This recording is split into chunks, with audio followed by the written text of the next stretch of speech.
Well, it doesn't matter whether you're in a house on city sewer or you're on a septic system. Tip number 3 for 365 days of septic applies to both. And that is, don't put grease down the drain. Don't wash your dishes and put the grease down the drain or scrape it in there or pour it in there from the frying pan. It's going to screw everything up, all right? Now, it doesn't matter what kind of dish soap that you use, whether it's Dawn or Palmolive or whatever. What happens is that dish soap is going to break up the grease and it's going to carry it down the drain and you're going to think it's gone. It's not, okay? It never goes away. What happens is as that water cools, as it's going through your main sewer pipe, that Dawn soap and that grease, they're going to separate. And the Dawn soap is going to continue on into the tank, and that grease is going to solidify in the pipes on the way to your septic. And it's just going to be bad, okay? It starts off kind of like occluding the pipes, slowly building up so the diameter inside the pipe keeps getting smaller and smaller. And then one day, Uncle George is going to come and take a big massive dump in the toilet, and that's just going to block whatever's left of that pipe, and now you've got a backup. And really, who do you blame? Is it Uncle George, or is it you who's been flushing grease for the past 3 years? In any event, let's say that Uncle George never comes, and let's say that that pipe never clogs up, which it will, don't worry. But whatever grease does get into the septic tank, well, it's going to float on top of the septic tank because, well, fats, oils, and greases, they float. And it's slowly, very slowly, going to create a layer on the top of the septic tank that does not allow air to transfer into the water. And that means a lot of the bacteria life inside the septic tank is going to die.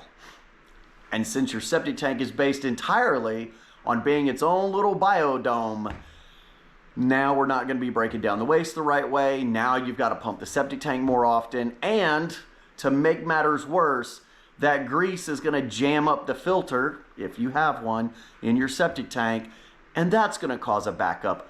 But even if you don't have a filter, little bits of that grease will eventually get into the drain field, and then you're going to be buying a new drain field. Now, you may be asking yourself, what in the world do you do with the grease? And I personally have an activity that I love. This is what I do. I take one of those Mason's jars. It has a lid on it about that big. And I pour all the grease into that and I keep that in the freezer. All right? Now, when that starts to fill up, which is about once a month in my household, I take that jar, I set it on the back porch, and I turn my camera on so that my Google Nest camera is going to record everything. And sooner or later, the local trash panda, the local raccoon, instead of tearing up my trash on the front porch, he wanders around and he finds that grease because it smells oh so delicious. And he sticks his head in there and he eats all of that grease, every single bit of it. But what I get to watch from my porch window or my Nest camera is this very happy raccoon with his head completely covered in grease, just licking the inside of this jar. And then whenever he takes his head out of the jar, he's doing this number with his paws, and then he's licking his paws. And to me, it just cracks me up. It's the highlight of, doing what I'm supposed to do, is getting to watch that raccoon just be a happy raccoon. One day, there's going to be 2 raccoons that are going to fight over this shit. That hasn't happened yet. But to wrap everything up, don't put fats, oils, and greases down the drain, whether it's from your bacon, your chicken, your beef. It doesn't matter, all right? And also, you can tell your better half, the females in the area, some of the males, a lot of your moisturizers, a lot of your makeup, a lot of your conditioners, those are fats, oils, and greases, and they're going right down the drain. We just got done doing I think $14,000 repair on a system, and we tracked the problem back to hair care products of the homeowner's daughter.